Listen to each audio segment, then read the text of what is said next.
नमस्कार दोस्तों आज हम जानेंगे रसोई घर की शान धनिया के वो आयुर्वेदिक रहस्य जो शायद ही आपको पता हो, क्योंकि धनिया केवल स्वाद के लिए ही नहीं परंतु इसका रोगों के इलाज में भी एक महत्वपूर्ण योगदान होता है। और इसको कैसे, किस अनुपान में और किस चीज के साथ मिक्स करके किस रोग में लिया जाता है, इसके बारे में पूरा विस्तार से आप आज जानोगे।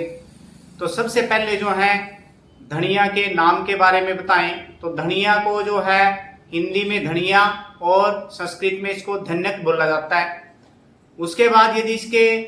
गुण और स्वभाव की यदि बात की जाए तो इसका जो रस मतलब इसका जो स्वाद होता है वो तिक्त मतलब कड़वा और कसाय मतलब सेला होता है और साथ में मीठा स्वाद होता है मतलब मधुर होता है। उसके बाद यदि इसके गुणों की बात की जाए तो गुण इसका जो है ये लघु प्रकृति का होता है मतलब हल्का होता है और स्निग्ध होता है। स्निग्ध मतलब तेलिया चिकनाई युक्त होता है। यदि इसके वीर्य की बात की जाए तो वीर्य जो है इसका शीतल प्रकृति का होता है ये। उसके बाद इसके विपाक की यदि बात की जाए, विपाक मतलब पचने के बाद ये कैसा टेस्ट मुंह में लेके आता है, वो जो इसका होता है वो मधुर होता है मतलब मीठा होता है। यदि इसके दोष और प्रभाव की बात करें तो ये वात, पित्त और कफ तीनों दोषों को शांत कम करने का कार्य करता है, इसीलिए ये त्रिदोष नाशक औषधियों की श्रेणी में आता है। तो इसके बाद हम बात करेंगे रोग के अनुसार इसका कैसे प्रयोग किया जाता है और कितनी मात्रा में और किस चीज के साथ मिक्स करके आप इसका प्रयोग कर सकते हो। सबसे पहले हम बात करेंगे जो पाचन तंत्र की समस्याएं होती है, जैसे अग्निमंद की समस्या, जठराग्नि कमजोर हो जाती है, अजीर्ण हो जाता है किसी को, तो उसमें क्या करेंगे आप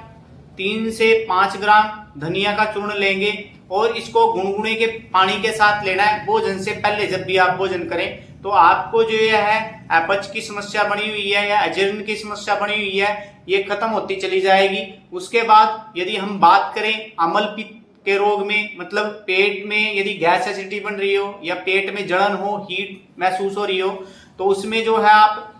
10 ग्राम धनिया के पाउडर को रात भर जो है पानी में भिगो के रख देना है और सुबह उसको छान करके उस पानी को ठंडा ही पीना है। इससे क्या होगा,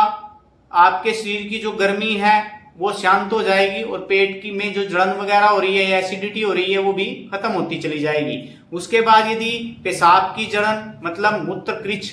बर्निंग जो होती है यूरिन में, यदि उसमें इसका प्रयोग करना हो तो आप क्या करोगे 5 ग्राम धनिया पाउडर और 5 ग्राम इसमें मिश्री, धागे वाली मिश्री का पाउडर डालोगे और जो है उसको 200 ml पानी में उबालोगे और 200 ml पानी में उबालने के बाद जब ये पक जाए अच्छी तरह से, उसका अर्क उसमें निकल जाए, तो इसको छान करके दिन में 2 बार पीना है। इससे जो है आपके पेशाब में जो जलन हो रही है, जो बर्निंग सेंसेशन आपको होती है वो शांत होती चली जाएगी। उसके बाद बात करें तो श्वास के रोग में या खांसी के रोग में इसको कैसे प्रयोग करें, मतलब कफ के रोग में इसको कैसे प्रयोग करें, तो उसमें आपको क्या करना है धनिया पाउडर, मुलहट्टी पाउडर और पीपली का पाउडर संभाग मतलब समान अनुपात में मिलाना है, सभी को इक्वल मिलाना है और उस पाउडर में से 2 से 3 ग्राम आपको शहद के साथ मिक्स करके चाटना है। उससे जो है आपकी सारी जो बलगम है छाती की वो निकल जाएगी और खांसी में आपको राहत मिलेगी। और जो कफ वाली श्वास होती है मतलब जो दमा होता है कफ के कारण कि जब तक बलगम ना निकले वो दमा शांत नहीं होता, सांस नहीं आता आदमी को, तो उसमें भी ये राहत देता है। उसके बाद यदि त्वचा रोग की बात करें मतलब एलर्जी की बात करें तो उसमें क्या करोगे आप धनिया का पाउडर लोगे और हल्दी लोगे, दोनों को पीस करके लेप बना लोगे और उस लेप को आपकी त्वचा पे लगा लेना है। उसके बाद यदि आंतरिक प्रयोग की बात करें मतलब इसको खाने के रूप में त्वचा रोगों में कैसे प्रयोग करना है, तो इसको जो है 3 ग्राम चूर्ण को गुनगुने पानी के साथ आपको दिन में जो है सुबह शाम 2 बार लेना है। तो इससे जो है आपकी जो अंदर हीट बढ़ी हुई है जिसके कारण आपको जो है चर्म रोग ज्यादा पित्त बढ़ने के कारण ही होते हैं, तो जब खारिश होती है गर्मी में जाने से खारिश होती है वो जो है आपकी शांत होती चली जाएगी। उसके बाद बात करेंगे स्त्री रोग में, मतलब महिलाओं को जो मासिक धर्म की अनियमितता होती है, मेंस्ट्रुएशन कभी डीले कभी अर्ली हो जाता है, तो उसमें क्या करेंगे धनिया के काढ़े का प्रयोग करना है। काढ़ा कैसे बनाना है, आपको 6 ग्राम जो है धनिया पाउडर को 200 ग्राम पानी में उबालना है। उबालना तब तक है जब तक कि वो 50 ml न रह जाए, क्योंकि काढ़ा जो है जब चौथा हिस्सा रह जाता है पानी का, उसी को काढ़ा बोला जाता है। तो इस जो काढ़े को जो है मिश्री मिलाकर पीना है। इससे जो है आपकी मासिक धर्म की जो अनियमितताएं हैं वो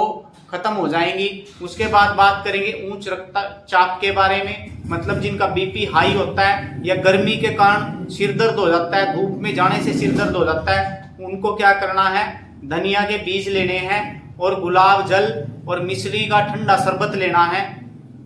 उसमें जो है मिक्स करके इनको 20 ml दिन में 2 बार इसको पीना है। इससे जो है आपके शरीर के अंदर की जो हीट है वो शांत हो जाएगी और गर्मी से जाने में जो आपको सिर में दर्द होता है या बीपी हाई वगैरह की समस्या होती है वो खत्म हो जाएगी। उसके बाद बात करें बुखार के बारे में, जिसमें बुखार में आपको जलन होती है, प्यास अधिक लगती है या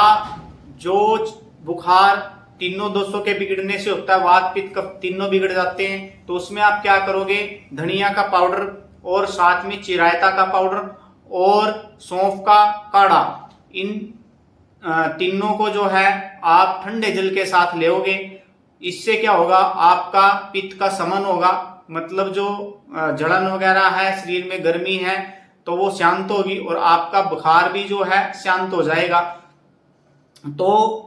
इसके निष्कर्ष क्या निकला कि ये बहुत सारे रोगों में काम आने वाली औषधि है। तो इसका अनुपान के हिसाब से यदि आप प्रयोग करोगे तो आपके बहुत सारे रोगों को ये हर सकता है।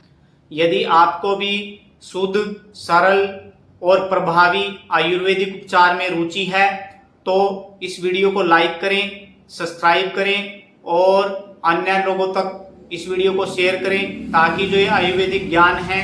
ये जन जन तक पहुंच सके और लोग इसका लाभ उठा सके। धन्यवाद, नमस्कार।